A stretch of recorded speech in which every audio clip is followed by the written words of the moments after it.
Salam yang diriwayatkan oleh Abu Daud ini adalah termasuk dalam golongan orang yang fasik, yang tidak boleh diterima penyaksian mereka itu. Kalau lepa tu ada orang kata fasik, apa dia kata kita tak terima. Apa dia kata kita tak terima. Sebab orang fasik dia tak akan rasa bersalah kalau dia berbohong. Dia tak ada rasa apa-apa. Orang fasik, contoh paling senang lah, ada tak orang tak puasa bulan Ramadan?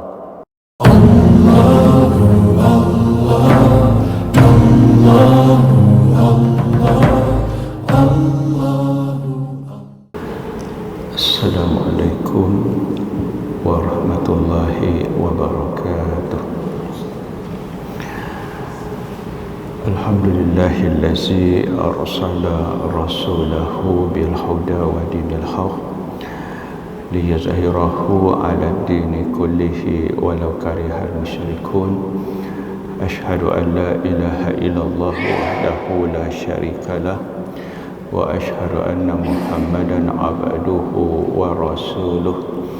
Allahumma fasalli wa sallim wa barik ala Muhammad wa ala alihi wa sahbihi wa man tabi'ahu wa nasarahu ila yaumiddin wa ba'da. Tuan Imam Jawatan Kuasa Masjid, hadirin hadirat sekalian, semoga dirahmati Allah. Saya mohon izin ambil masa sekejap untuk kita peringat benda ni. Kalau mengaji lama sakit kepala, kalau tinggal lama lupa terus. Dia faham tak? Kalau mengaji lama sakit kepala, susah. Kalau tinggal lama pakai tak reti apa dah lah. Baik, yang ni satu contoh pembahagian pusaka yang mudah.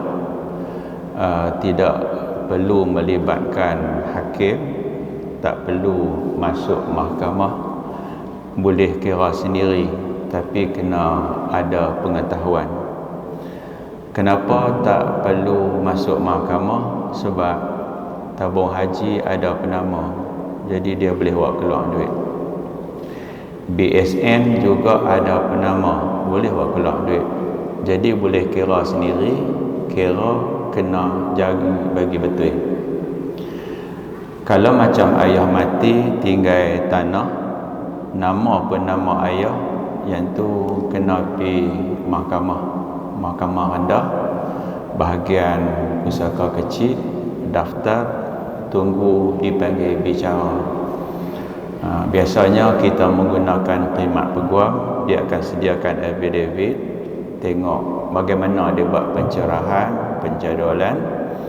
Dan kebelakangan hari ini hakim dia tak kira pusaka, yang kira pusaka adalah peguam. Hakim cuma sahkan benda itu betul ataupun kena kira semula. Baik, cuba tengok contoh mudah. Walaupun mudah, dia melibatkan siasatan. Saya siasat panjang lah, masih simpan lagi dalam handphone saya. Punca masalahnya adalah seorang laki-laki yang umur dah lanjut dah. Nama Yusri, bukan nama sebenar nah. Nama saya ubah, cuma saya kekalkan YUS tu nama asal, RI hujung tu saya reka lah. Okey, nombor telefon atas betul tapi tutup 4 angka. Yang pertamanya kita kena semak, kena siasat. Yang mati ni anak dia ada 9, tapi masa dia mati anak dia ada 7, betul tak? Yang mati ni anak dia ada 9, masa dia mati anak dia 7. Kalau kita tanya dia, si mati anak ada berapa? Dia akan abang, anak 9. Ada setengah orang abang, anak 7. Yang ni hati-hati. Setengah orang anak dia 9, masa dia mati anak dia 9. Lambat faraid mati 2 orang, tinggal 7. Nampak tak? Yang tu kerap duk berlaku. Si mati anak ada berapa? 7. Bukan 9 lah. Mati dah 2. Dua tu mati sebelum ayah ke selepas ayah mati? Kalau jawapannya mati selepas ayah mati, 9 lah. Sebab apa 9? Anak yang mati selepas ayah mati, dia adalah waris. Soalan timbul, dah mati dah, nak bagi ke mana? Hak bagian anak yang mati selepas ayah mati turun pi kepada anak dia, isteri dia atau suami dia. Kalau abang tinggal 7, bohong. Bila bohong, berdosa. Kenapa tak beritahu ada anak mati selepas ayah mati? Hatta kalau bahagi 9 dengan bahagi 7, hak mana dapat banyak? Hak bagi 7 lah.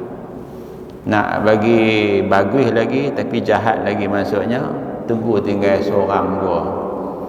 Ayah mati tinggal anak apa orang? Tinggal saya seorang. Itu bohong lah, tinggal saya seorang. Bukan ayah anak ramai, mati habis dah. Mati bila? Mati lama dah. Mati lama dah. Bukan hidup lah, lama dah. Mati bila? Mana kami ingat. Tu cara nak bohong. Masa tu peguam atau hakim dia akan tanya. Tanya dia mudah je. Tanya dia, masa ayah mati, siapa mandi? Anak-anak semua pakai mandi. Berapa orang anak mandi? 7 orang. 7 orang tu pergi mana? Mati dah. 7 orang tu hidup tak masa ayah mati? Hidup. Tanda kata hidup, ayah mati, anak mandi jenazah ayah. Setengah orang dia bohong, dia tak mau apa, ayah dia ada isteri baru. Isteri baru tu pun mati dah. Contoh, ayah bini dia mati, bini ni mak lepak-lepak ni lah. Bila bini mati, anak tak bagi ayah menikah. Ayah nak makan apa abang, kami masak, kami hantar. Tak payah ayah menikah. Lepas tak bagi ayah menikah. Sebab kalau menikah, 1/8 pergi dekat mak baru. Takdir mak baru tu mati lepas ayah mati. Nampak tak cara nak bohong? Di depan peguam dia beritahu, ayah kami mati, tinggal kami je 7 orang. Isteri tak ada. Tak ada. Ayah kami menikah seorang lah. Bukan ayah menikah pula, menikah seorang je. Ada orang beritahu ayah menikah seorang lagi. Mana kami tahu? Yang kami tahu dia menikah seorang. Tu cara nak bohong. Tekan. Bukan ayah menikah ke? Nama sekian-sekian. Yalah memang menikah, mati dah. Tanya lagi, ayah dan mak siapa mati dulu? Mati lama dah, mana kami nak ingat? Soalan puncak senang lah tanya. Masa ayah mati, mak tiri kamu menangis tak? Abang tu kalau dia abang, siapa tak teriak suami mati, jadi mak tiri kamu hidup lah. Hidup, dia dapat pusaka. Mak tiri kamu dapat 1/8 akan pergi kepada anak-anak dia dengan laki lama. Tu suka bohong tu macam tu. Bahkan tuan-tuan tahu pusaka ni, jangan percaya kepada orang dan jangan sampai tak percaya langsung. Kalau tak percaya langsung, kita tak boleh hidup. Saya buat misal sikit. Kita nak tungkak kunci rumah, siapa pasang? Pintu utama nak pasang kunci, siapa pasang? Tukang. Kita pesan kat dia, suruh dia beli kunci, kita percaya tak dia pasang? Tak, dia duplicate kunci apa? Tak percaya kat aku, hang pasang sendiri, payah juga jenis tu. Tapi percaya kat orang pun bohong. Ni bukan nak sebut orang perempuan, ni cerita berlaku di Sungai Petani, kesian lah. Si mati ni kaya. Dia mati, lepas dia mati, laki dia menikah pula. Okey, tak dapat anak dengan bini baru. Bila perempuan ni kaya, mati, Harta pusaka tak ada siapa urus, mak menakan tolong urus. Bagus tak mak menakan? Mak menakan duduk Shah Alam balik mai. Hampa ni harta pusaka mak hampa tak buat, kesian dia dalam kubur. Dia bukan modal kesian dalam kubur. Mai ni aku tolong buat. Apa tak ada tangan ni nanti aku tolong buat. Yang perempuan semua tanda tangan. Hak laki tak. Hasilnya anak perempuan hak tanda tangan tu seorang tak dapat apa. Dia tanda tangan borang di DA, kemudian mak menakan dia tanda bahagian kolom serah hak milik. Habis semua dapat mak menakan. Dapat tak banyak lah, tapi hampir 2 juta. Habis mak menakan sapu. Mak menakan tu pula anak-anak dia 5 orang mengaji luar negara, kira cerdik tak? Semua mengaji agama. Bila balik, mereka rasa pelik tak? Mak dia banyak. Mereka cek, mak ambil harta mak ngah ke? Hampa sengak, hampa anak. Berdosa mak. Umur 70 dah, berdosa mak. Saya beritahu kepada sepupu yang dizalimi, anak mak ngah tadi, nanti kalau mati hampa bagi balik kat mak kepada pupu hampa, sebab mak tipu adik-beradik. Tuan-tuan, hak tipu ni bukan orang biasa, orang besar. Mengaji masjid rajin, surau masjid, rancangan agama TV tak tinggal, tapi penipu pun tak tinggal juga. Tu jaga ni. Bila saya cek, yang tanya saya ni saya kenal, saya pernah berjumpa dulu masa Ustaz Abdul Somad main Malaysia. Dia lah bawa pergi mana Ustaz Somad nak pergi, dia tolong bawa.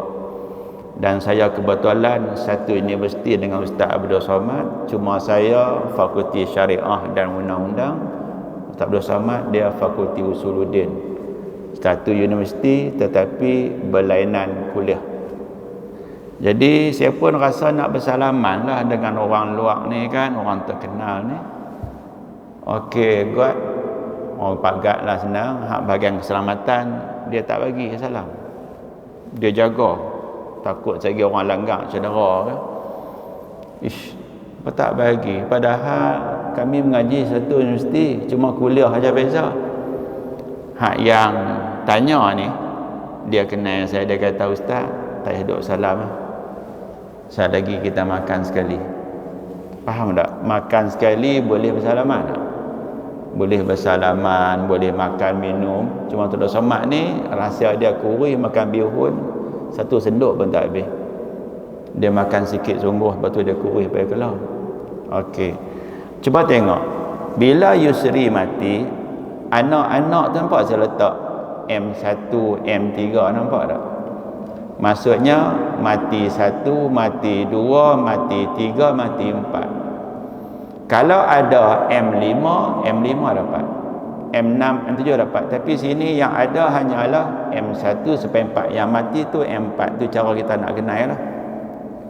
Sebelum faraid, tolak dulu hutang si mati. Mai saya nak ajak cara nak tipu. Mau tak tipu? Tipu orang syok kan? Ni pusaka ayah tu kena tolak zakat. Ustaz duk mengajak kena tolak zakat. Zakat banyak mana? Tolak. Tabung haji ni zakat keluar dah. Faham tak? Zakat keluar dah. Cara nak tipu macam mana? Mai tolak zakat. Tolak zakat tu bagi kat jabat zakat, kan ambil kat dia. Ambil kat dia.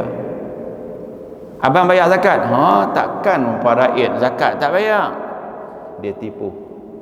Jenis ni kadang-kadang duk adjust bil, tahu bil. Dulu-dulu masa saya duk ngaji di Arab dulu ni, anak tuan rumah dia adjust bil elektrik. Faham tak? Dia adjust, dia buat draw betul-betul bil elektrik dia adjust. Sebab apa? Bil elektrik orang Arab ni nak apa ni? Orang Arab bil elektrik bayar masa dia cek. Faham tak? Dia cek, kita tunggu di rumah, bayar depan dia. Tak payah pergi pejabat. Senang. Jadi tuan rumah, kami pun bayarlah. Bila dia minta, rupanya dia bayar awal lagi. Kami rumah sewa. Tengok-tengok, tipu. Dia ubah nombor, tetapi perkataan dia tak ubah. Faham tak? Kita kalau kata 500,000 kan, 5LIMA, yang tu dia tak ubah. Tak cerdik sangat kan. Ayah dia panggil kat anak pada tahan ni anjing, dia kata. Penipu, orang duk mengaji menipu. BSN tahu BSN, Bank Simpanan Nasional, yang tu kena keluar zakat. Hatta sekalipun kalau duit itu tak banyak mana, tapi duit simpan kena kira zakat juga, sebab dia campur dengan tabung haji. Duit kita duk Maybank, apa dia, Public Bank, RSB Bank, Bank Islam, campur semua, banyak mana kira zakat. BSN zakat dia RM680 2 kupang. Baki RM26,507.94. Campur duit tabung haji dengan baki tolak zakat, jumlah dia RM111,309.7 kupang. Saya puji orang yang tanya, sebab pusaka ayah dia ada sen-sen. Ini anak betul, tahu anak betul. Hak duk tanya, harta ayah banyak mana? 50,000. Hebat ayah hangpa. Disimpan duit elok 50,000 kan apa-apa habis dah. Faham tak ni? Bil elektrik cukup-cukup enggak? Cukup-cukup enggak? Ada sen-sen. Air pun sama, elektrik pun sama. Kan? Mesti ada perpuluhan lah, mesti ada. Kalau hanya ni genap-genap, saya berani kata tipu. Sebab apa tipu? Ayah sebelum dia mati, dia kira dia siap-siap ke? Cukup 50,000, lebih dia buat tabung masjid. Tak mungkin. Jumpa ada duit celah sana, celah sini, macam mesti ada. Kecuali ayah mati tinggal tanah tak besar, tapi nak buat rumah boleh sebuah. Anak ramai buat macam mana? Tanya siapa nak beli tanah nak buat rumah. Kita tengok harga berapa, harga adik-beradik 50,000, silakan. Takkan rumah, bagus tak undang-undang negara kita? Sekian-sekian keadaan, tanah tak boleh letak dua nama. Tanah seh-seh sekian tak boleh pecah. Kalau dia pecah jadi apa? Jadi apa? Boleh letak gazebo, seorang tahu gazebo, seorang sebiji. Tak sesuai. Jadi buang nama ayah, nama anak-anak yang 9 ke 10 ke, buah seorang saja, buah nama dia. Yang nak buah nama tu hati-hati, bayar dulu ke adik-beradik. Faham tak? Bayar baru potong nama. Tak bayar, kami tak potong nama. Bayar dulu. Transfer dulu. Pegawai tu tengok, okey. Bayar dah. Masuk angka hampa semua tak? Masuk dah. Masuk, baru tukar nama. Jangan tukar nama, bayar besok. Jangan duk percaya. Kena tipu banyak orang dah. Tukar nama, dia kata bulan depan lah tunggu gaji. Mohong, adik-beradik kena mohong. Satu lagi hak bahaya. Bayar dah, nama tak tukar, bayar tak? Bayar dah, nama tak tukar. Hui, nego mana? Hak tadi nama tukar, tak bayar. Faham tak? Hak dapat tanah dia pergi jual pula kat orang lain. Macam-macam jadi. Cuba tengok jadual kira dia. Yusri bin Sa'id ni guna kira harta ni sangat mudah. Sambil buat kereta boleh kira. Pusaka bahagi 12. 12 tu main mana? 10 campur 2. 10 main mana? Anak laki-laki 5 darat 2, 10. Perempuan 2 kira 2. Dalil ambil mana? Ingat ayat 11 surah An-Nisa. Yusikumullahu fi auladikum lizakari mislu hadil unsayain. Allah Ta'ala wasiat kepada anak-anak kamu, tak kisahlah anak laki anak perempuan, kalau bercampur laki-laki 1 kali ganda perempuan, atau laki-laki dia dapat 2 bahagian perempuan. Selesailah. Hasilnya ialah pusaka yang laki-laki dapat RM18,551.61, perempuan separuh RM9,275.80, berbaki 8 sen. Ada orang 8 sen, 5 sen nak bagi kat siapa? Saya selalu melawak 5 sen tu bagi kat saya. Kan kalau waris-waris nak, ambil lah. Lah ni ada barang 5 dik nak? Ada barang 5 dik nak? InsyaAllah. Bila duk tengok 5 dik dekat kaunter bank, ada dia bekas kecil, duit 5 dik, seduit. Tu, tuan-tuan kalau beli rumah dekat Pemaju, beli rumah kat Pemaju, pinjam duit bank tak? Pinjam duit bank. Riba. Kenapa riba? Beli dengan Pemaju, pinjam duit bank 200,000, bayar kat Pemaju, bayar kat bank 300,000, riba. Kenapa riba? Itulah sebenarnya riba. Beli rumah, pinjam duit bank, riba. Nak pergi tak riba macam mana? Pergi bank, tengok dekat pintu ada tulis PI, Perbankan Islam. Bank dia beli rumah kat Pemaju. Bank dia beli rumah kat Pemaju, dia bayar. Dia bukan bayar semua orang. Rumah siap 10%, dia bayar 10%. Rumah siap 50%, dia bayar 50%. Rumah siap 100%, dia bayar 100%. Pemaju telefon mai, encik tolong ambil kunci. Nampak tak? Baik. Rumah tu macam mana kita beli?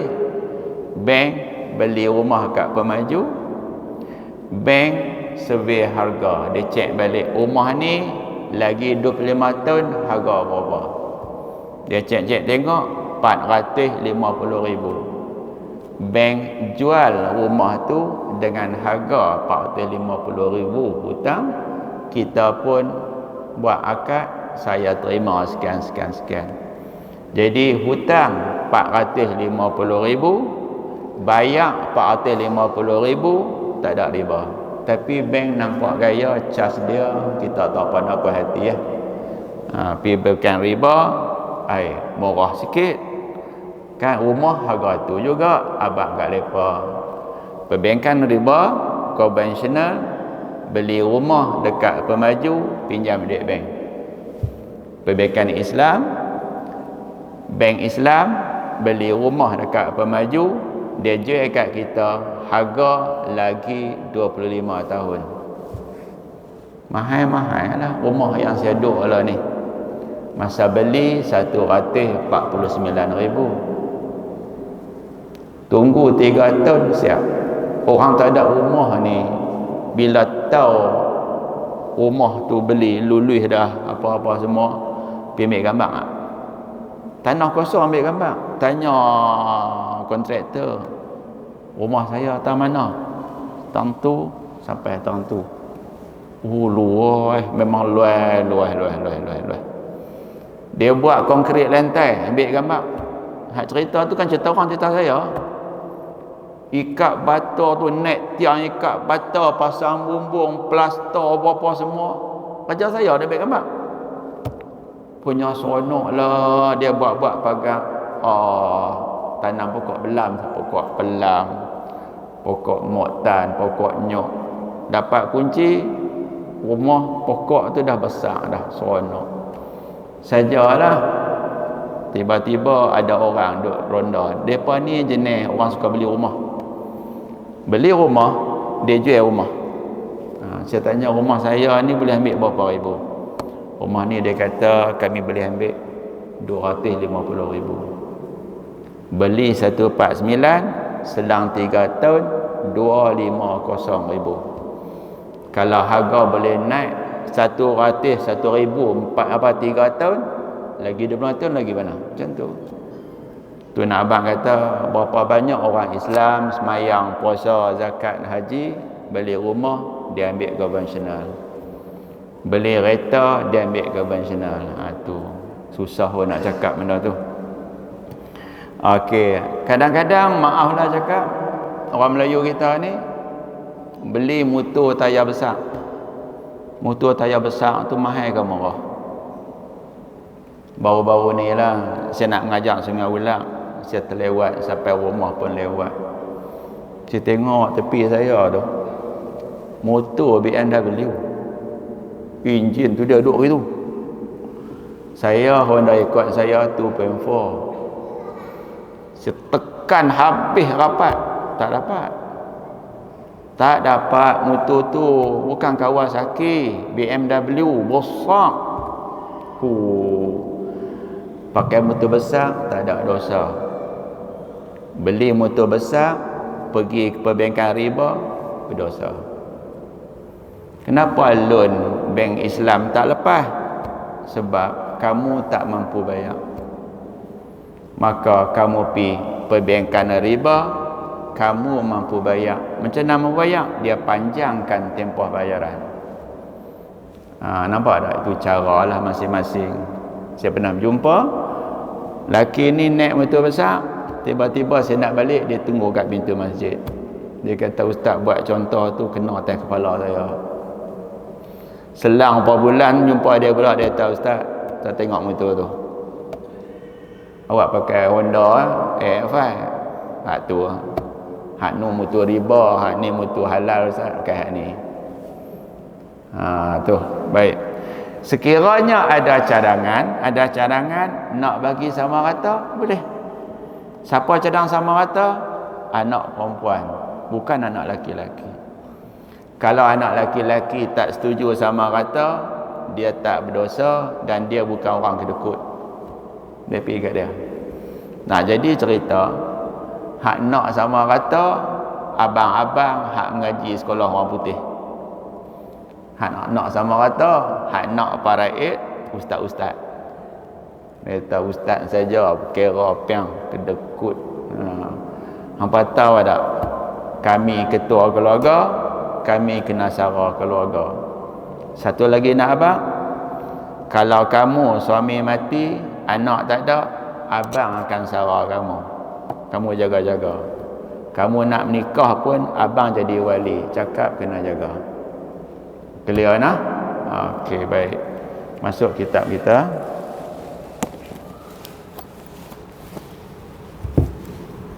Tonton dan semak dulu dah kitab ni. Biasanya tak semak kan, pakai main-main ambil. Kan? Baik. Kita masuk tajuk baru. Okey. Cuba tengok.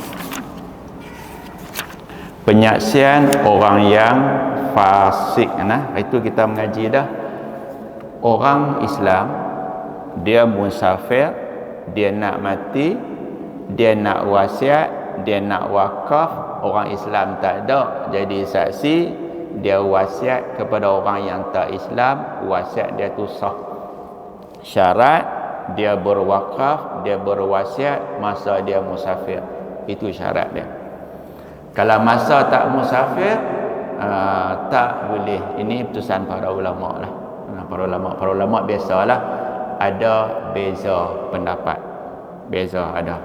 Baik, kita masuk tajuk baru nah. Tajuk baru.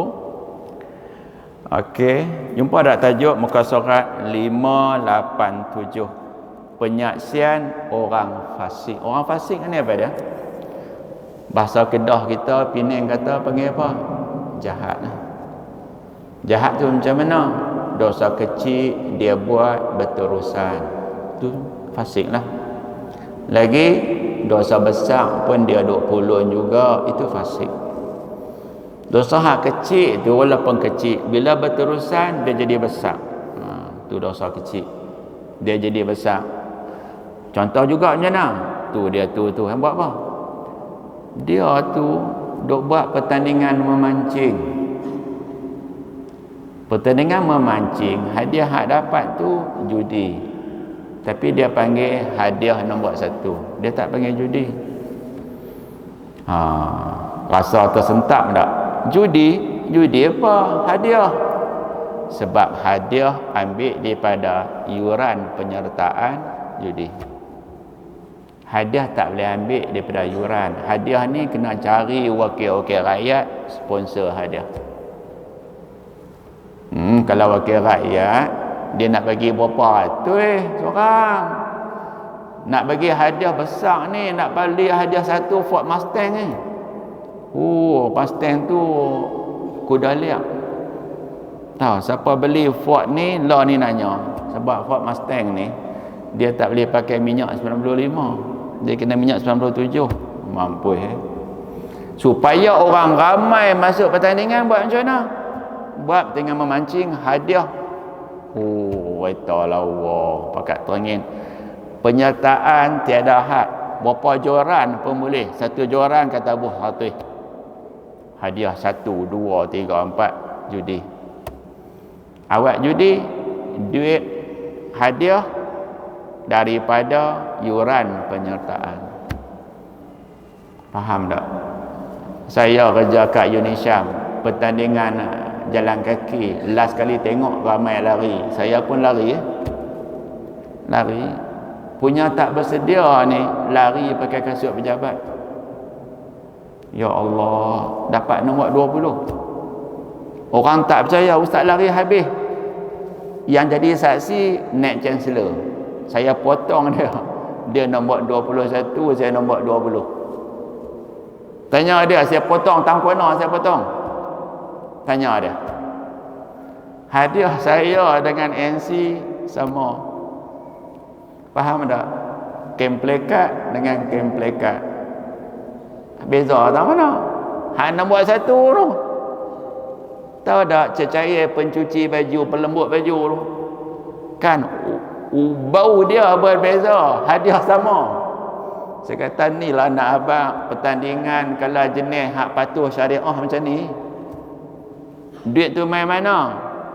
Bendahari bagi. Duit mana? Yuran-yuran apa semua. Bukan yuran nak masuk lari tu tak ada yuran. Faham tak? Kuih raya pun dapat juga ke apa ke tengok. Biskut 1 tin tu. Semua lebih kurang lah. Tapi jaga-jaga. Beza tak mana? Nombor. Saya 20, NC 21. Nilai barang hadiah sama. Tu nak abang. Tu jagalah. Jadi kalau adik-beradik kita ke apa ke, yang arif Tuan Hakim, yang menjadi saksi tu, dia pernah menganjurkan pertandingan memancing, hadiah bayar kereta Ford, ataupun tak payahlah pakai apa tu, Raptor ke, Ford Raptor tu pun mahal tu. Myvi pun okey Myvi yang panggil King kan. Saya beli Myvi sebiji, baru tahu orang pun panggil King. Sebab kalau accident orang tengok Myvi patut. Sebab kereta tu banyak di jalan.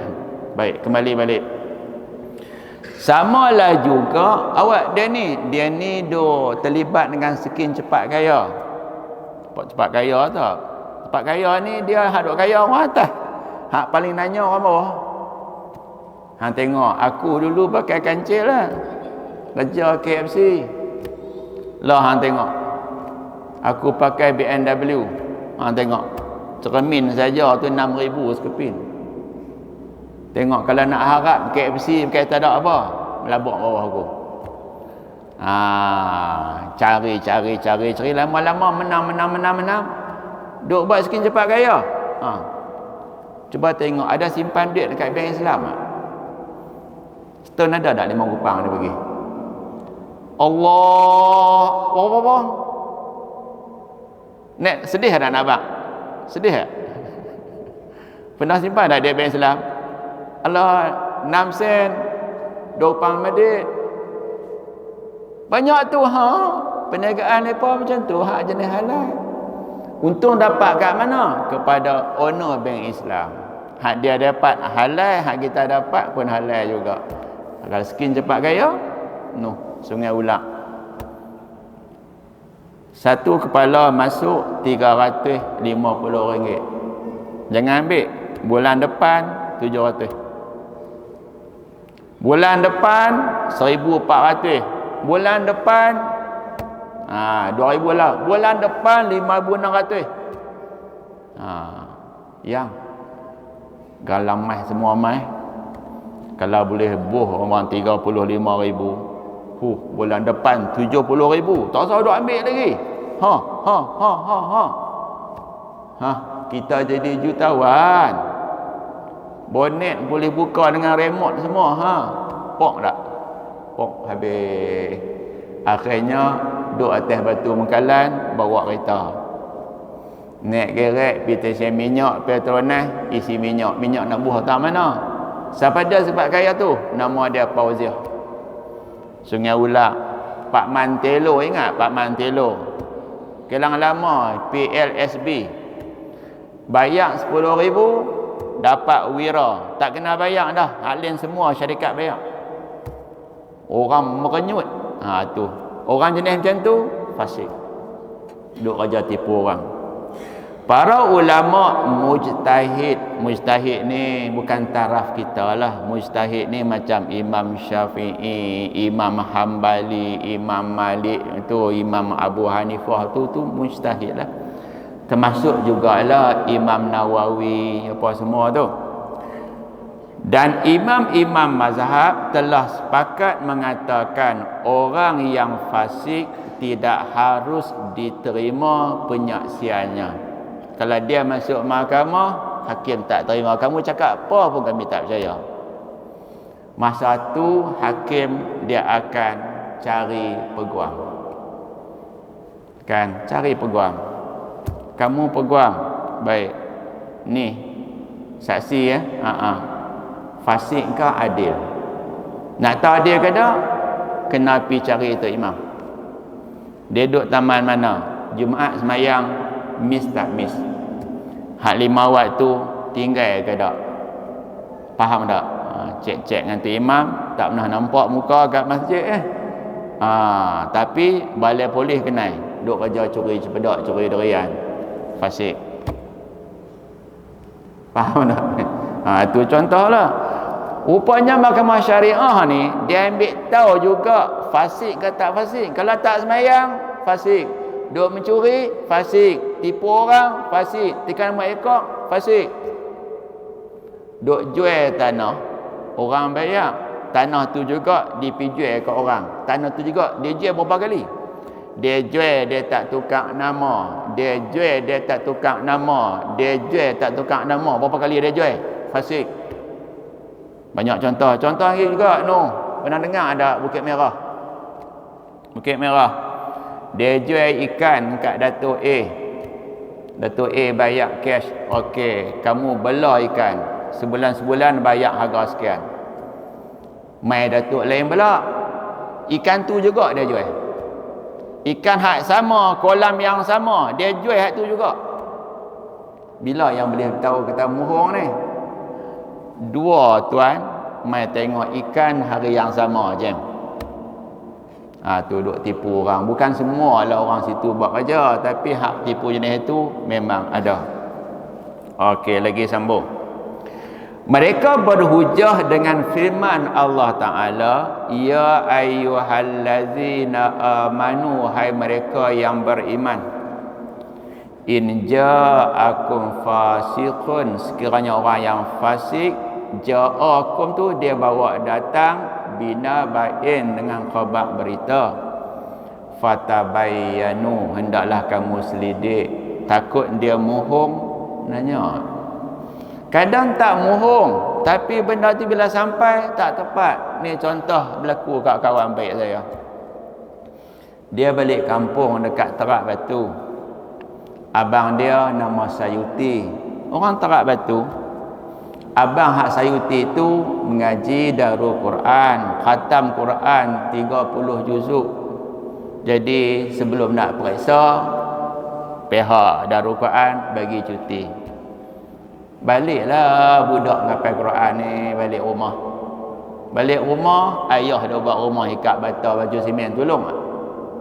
Tolong.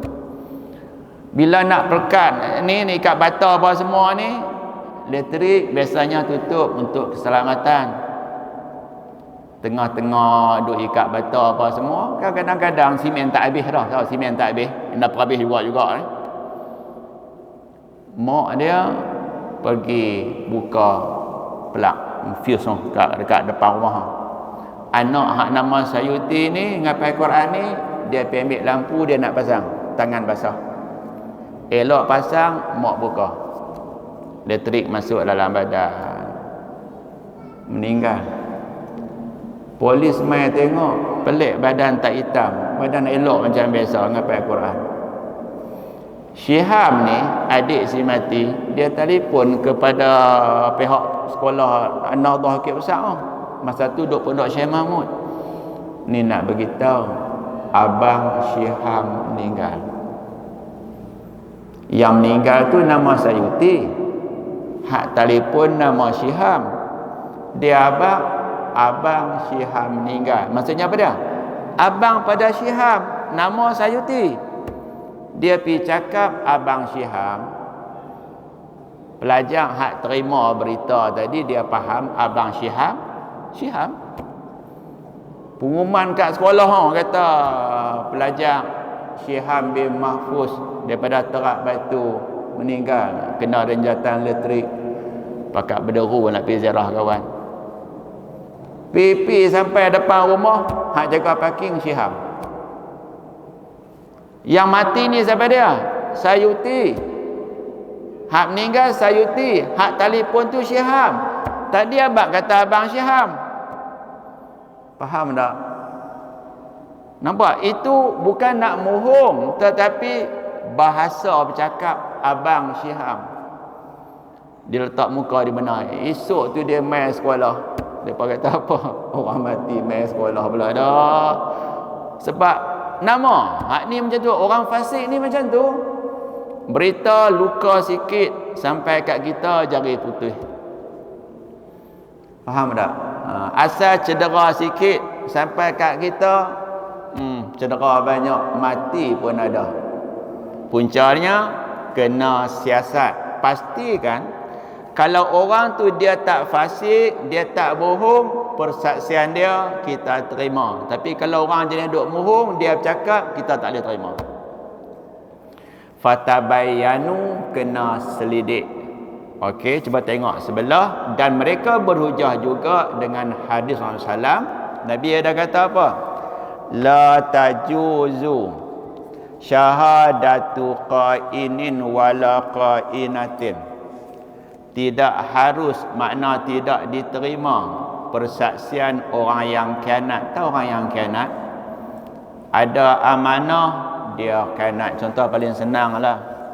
Kalau orang bagi kita simpan duit, nombor duit pun, nombor siri duit tak bertukar, itu orang amanah. Jadi amanah ni takut. Lah ni dak, orang yang terima amanah dia rasa benda tu macam rampasan perang. Itu. Tak harus kita terima persaksian orang yang khianat. Qain tu laki-laki khianat. Wala qainatin, perempuan yang khianat. Dia ni kita pernah dengar, dia ni khianat, itu khianat dia ni. Dia nak jadi saksi, hakim tolak. Hakim tanya, awak nama apa? Sekian-sekian. Cari tu imam Ustaz, mai bagi saksi. Dia ni sembahyang Jumaat ke tak?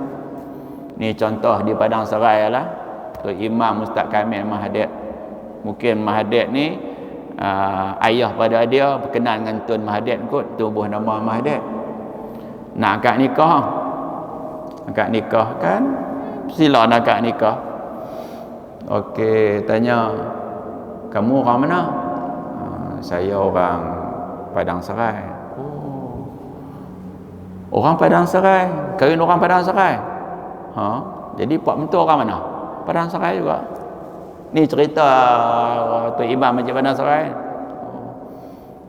Dah main masjid tak? Mainlah juga. Main juga macam mana? Kadang-kadang main, banyak tak. Pak mentua macam tu. Jumaat pun tak cukup, fasik. Okey, fasik. Wala zanin wala zaniyatin, juga laki-laki berzina, perempuan berzina, tiba-tiba dia nak menjadi saksi, tidak diterima. Wala zi ghamarin ala aqihi, juga orang yang dia ada dendam dalam hati dia. Saya nak tanya sikitlah, kalau kita duduk berniaga, tiba-tiba tapak kita berniaga orang ambil, ada rasa apa-apa tak? Ada simpan dendam, kita akan kata memang dia mencuri, sedangkan dia tak mencuri pun. Dendam. Juga ni cerita orang kampung.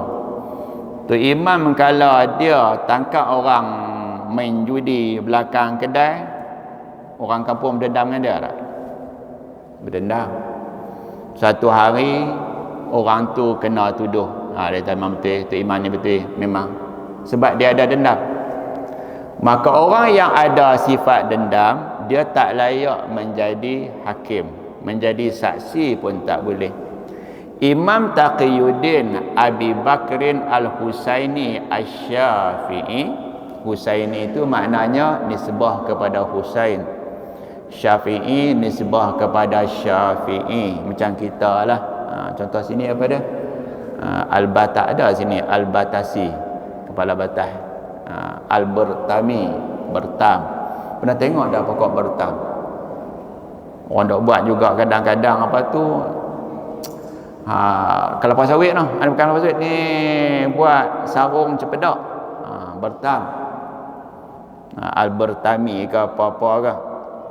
Lagi sambung, salah seorang ulama mazhab Syafi'i di kurun ke-9, 900 Hijrah lah, menegaskan orang-orang yang disebut dalam hadis salam yang diriwayatkan oleh Abu Daud ini adalah termasuk dalam golongan orang yang fasik, yang tidak boleh diterima penyaksian mereka itu. Kalau lepa tu ada orang kata fasik, apa dia kata kita tak terima.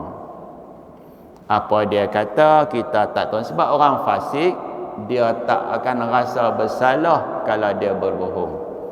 Dia tak ada rasa apa-apa.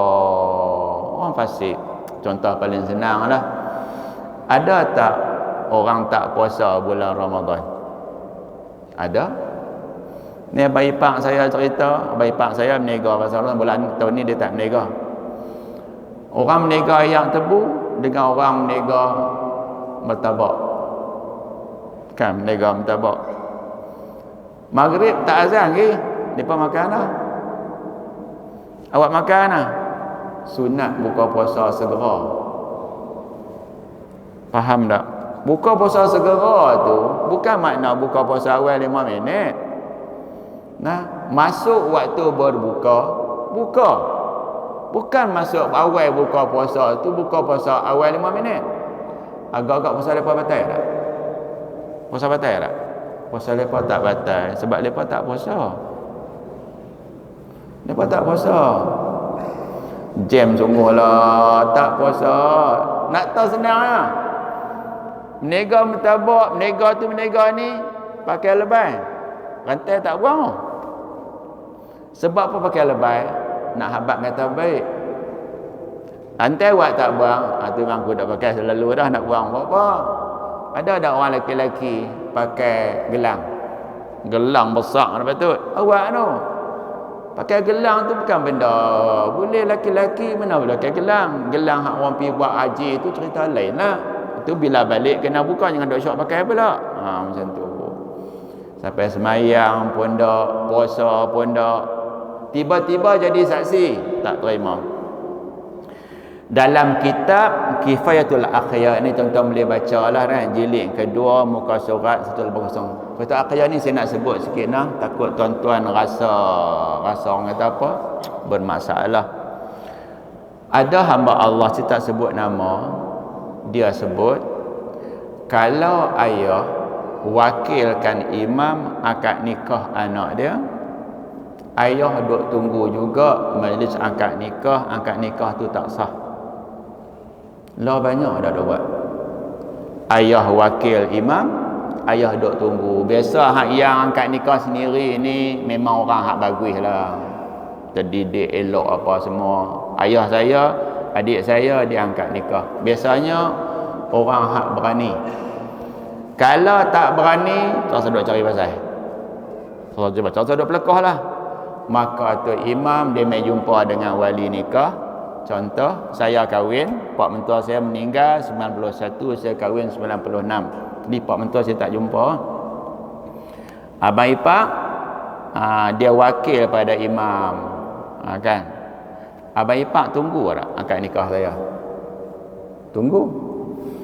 Ayah wakil imam akad nikah anak dia. Tunggu. Dalam kitab akhir ni disebut oleh seorang hamba Allah, dia kata akad nikah tak sah. Ayah wali kalau dia wakil kat imam, dia tak boleh duduk tempat tu, dia pergi duduk dalam kereta ke, duduk dalam jamban ke. Ini sebenarnya keliru. Yang sebenarnya tak sah tu macam mana? Ayah wakilkan imam ni dalam kitab akhir ni. Ayah wakilkan imam. Nak jadi saksi nikah kena ada berapa orang? 2 orang. Cari dapat seorang. Seorang lagi tak cukup. Tu imam kata dah tak ada orang ramai. Dia panggil pak anak dara tu jadi saksi nikah. Yang tu tak sah. Seorang yang dia wali, dia wakil pada imam, dia tidak boleh menjadi saksi nikah. Tengok tak apa, saksi bukan. Saksi dengan tengok lain tak? Contohnya, mak saya menyaksi TV. Tonton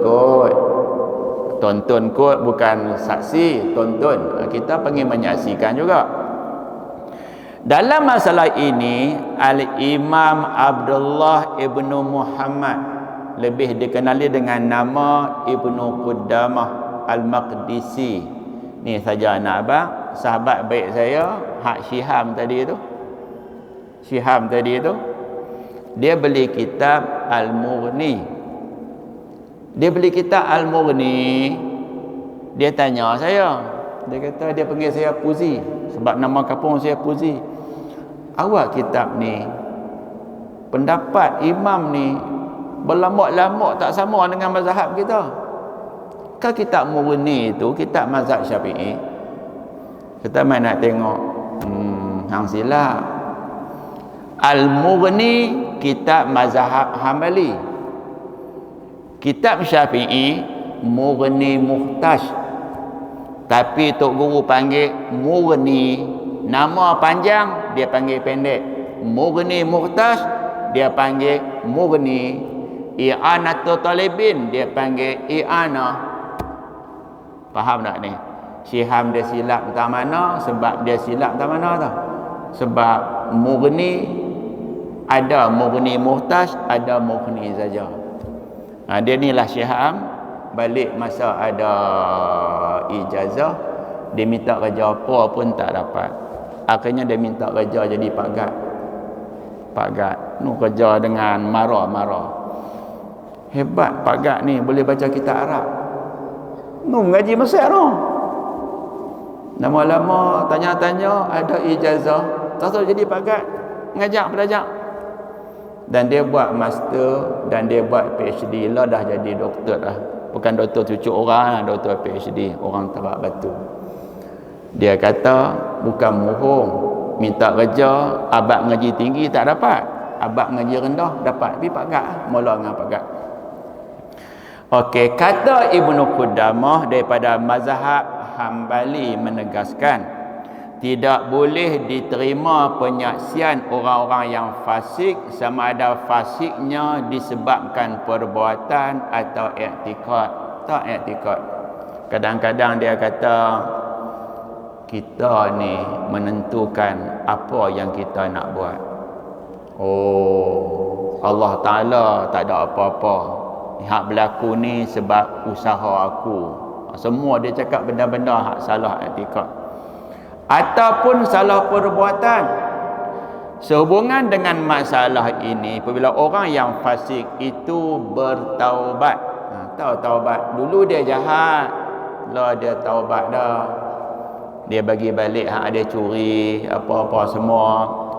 Para ulama fiqh sepakat mengatakan bahawa penyaksian mereka itu adalah diterima. Jadi orang yang bertaubat ada tanda-tanda dia tak? Dulu dia tak semayang, dia bertaubat, dia kena qada tak? Aku duk tengok dia berubah, dia duk qada taubat tu. Dulu main judi, tikam ekor, dah. Nampak gaya dia jadi baik dah. Maka taubat dia diterima, penyaksian dia juga diterima. Kecuali, faham tak? Kena ada kecuali. Kecuali Imam Abu Hanifah, orang yang tuduh orang berzina, dia bertaubat, penyaksian dia tetap tak diterima sampai bila-bila. Nampak tak? Nampak kira dahsyat tak? 3 mazhab selain Hanafi, orang tuduh orang zina, qazaf, dia bertaubat, terima taubat dia, dan persaksian dia terima. Mazhab Abu Hanifah, orang yang tuduh orang zina, dia bertaubat, diterima, persaksian dia ditolak. Puncanya disebabkan hadis, nampak tak? Disebabkan qazaf, menuduh orang berzina. Sabda yang tuduh itu laki-laki ke perempuan tak kisah, maka penyaksian orang yang fasik tadi tidak boleh diterima. Terlanjur cakap, saya nak sebut sikit. Okey, Ibnu Qudamah satu hari dia berjalan di tanah perkuburan bersama dengan Imam Ahmad Ibnu Hanbal, murid dengan tok guru. Murid dengan tok guru ni siapa alim? Tok guru lah. Orang baik-baik ni dia suka jalan kat kubur. Sambil berjalan-jalan, nampak seorang yang baju tak apa nak lawa sedang membaca Al-Quran atas tanah perkuburan. Maka Imam Ahmad kata, "Ya haza, hai kamu, baca Quran atas kubur tak boleh." Nampak tak? Tak boleh baca Quran atas kubur. Kira-kira macam kita dah buat, dah baca Quran atas kubur, ada tak? Setengah tempat pasang lampu kat kubur kan. Kalau siang seorang-seorang, kalau 2 orang, kalau malam 2 orang kan. Tidak, kalau seorang malam seorang, nyamuk ketik tak tampak. Tampak lagi, tampak ada orang pegang tangan, nampuh tak lagi. Dengan sebab Imam Ahmad kata tak boleh cakap atas kubur, laki tadi tinggalkan tanah kubur. Ibnu Qudamah, Imam Ahmad tak bagi baca Quran atas kubur. Tak boleh baca Quran atas kubur lah maksudnya. Keluar dari tanah perkuburan, Ibnu Qudamah tanya Imam Ahmad, tok guru lah, "Ya Imam, kamu kenal tak Musa Al-Halabi?" Kenal? Ibnu Qudamah tanya pula, "Kamu boleh terima tak apa yang dibuat oleh Musa Al-Halabi?" Dalam kitab Ar-Ruh Ibnu Qayyim sebut, okey, Musa Al-Halabi ni orang bagus. Kalau dia kata apa-apa, dia cerita, boleh terima, kita boleh amalkan.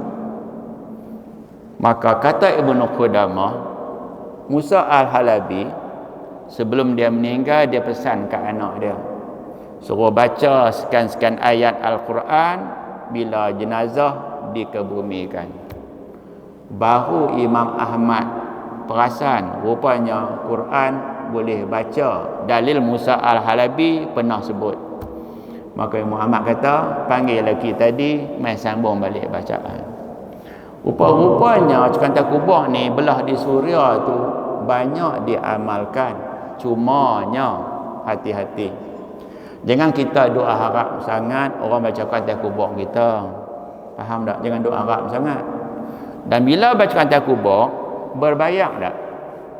Isu bacaan berbayak ni ada setengah mazhab dia tak bagi.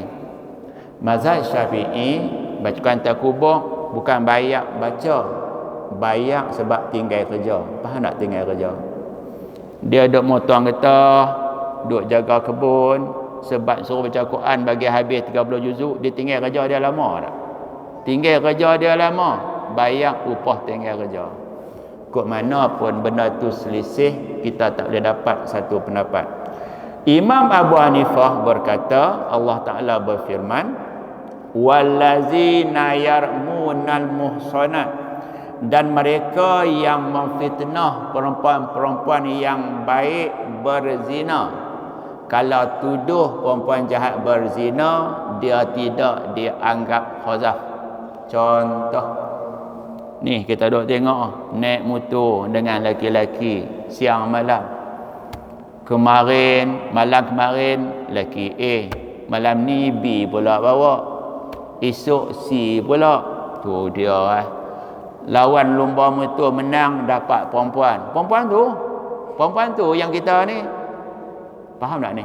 Perempuan jahat, orang semua kata jahat perempuan tu, pergi tuduh dia berzina tu, perempuan tu berzina. Saksi tak cukup 4 orang, bukan khazaf. Sebab perempuan tu jahat, semua orang kata dia jahat. Muhsanat tu perempuan-perempuan yang baik, yang terpelihara dia punya kehormatan.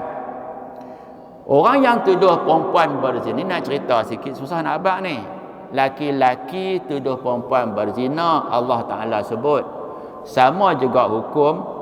Perempuan tuduh laki-laki, laki-laki tuduh perempuan, laki-laki tuduh lelaki, perempuan tuduh perempuan. Yang disebut yang biasanya laki-laki tuduh perempuan. Dia tuduh perempuan yang baik.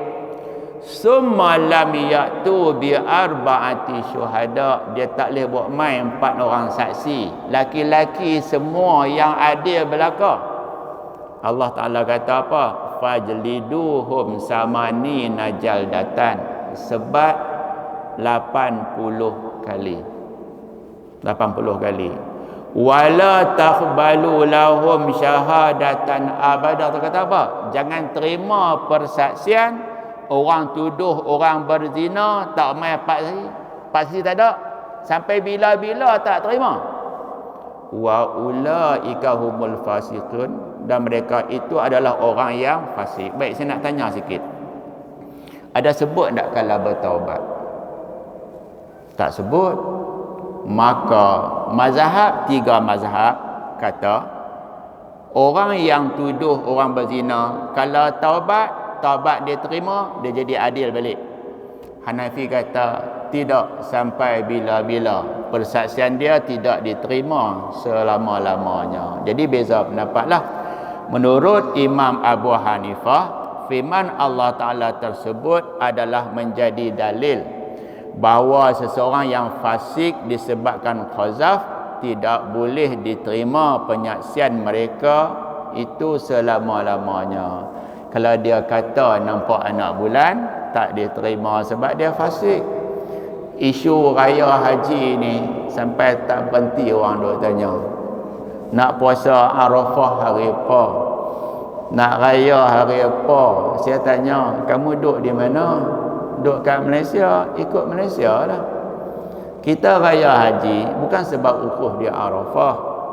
Kita raya haji sebab 10 Zulhijjah. 10 Zulhijjah ni negara-negara tak sama tarikh. Punca tarikh tak sama ni, nak tengok satu hari bulan Zulhijjah kena teropong anak bulan dekat nak maghrib 29 Zulqaidah tu. Kalau teropong tak nampak anak bulan, tak cukup syarat, besok 30 Zulqaidah. Maka hari Jumaat baru 1 Zulhijjah. Jadi kita raya hari Ahad lah. Tak, kita kena raya ikut Arab Saudi. Arab Saudi ikut Arafah hari Jumaat. Peduli pi kat mereka. Mereka kita. Hai, tak boleh. Kena ikut sebab raya lepas di Arafah.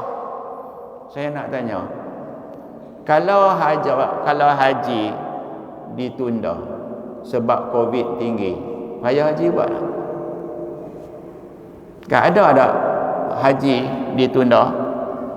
Ada kan? Jadi raya haji ya? Raya haji juga. Itu raya haji sebab apa? Dalil paling bagus cerita nak puasa, nak raya hari apa ni, Quraib, seorang utusan, dia pergi ke Suria atau Syam, Lebanon, Palestin, Jordan lah ni. Dia pergi sampai di sana, hari dia sampai tu kebetulan malam tu adalah nampak anak bulan, maka mulalah puasa hari Jumaat.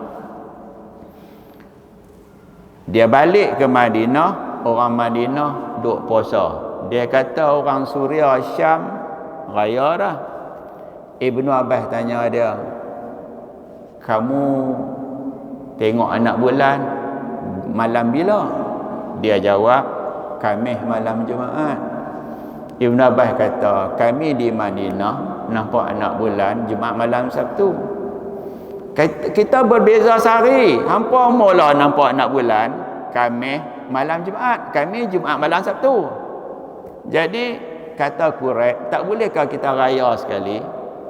Dia jawab apa dia? Kamu, kami. Faham tak? Kamu, kami. Kamu raya ikut kamu ikut kami. Dan kamu tak boleh raya lagi sebab kamu duduk di Madinah, orang Madinah tak raya lagi.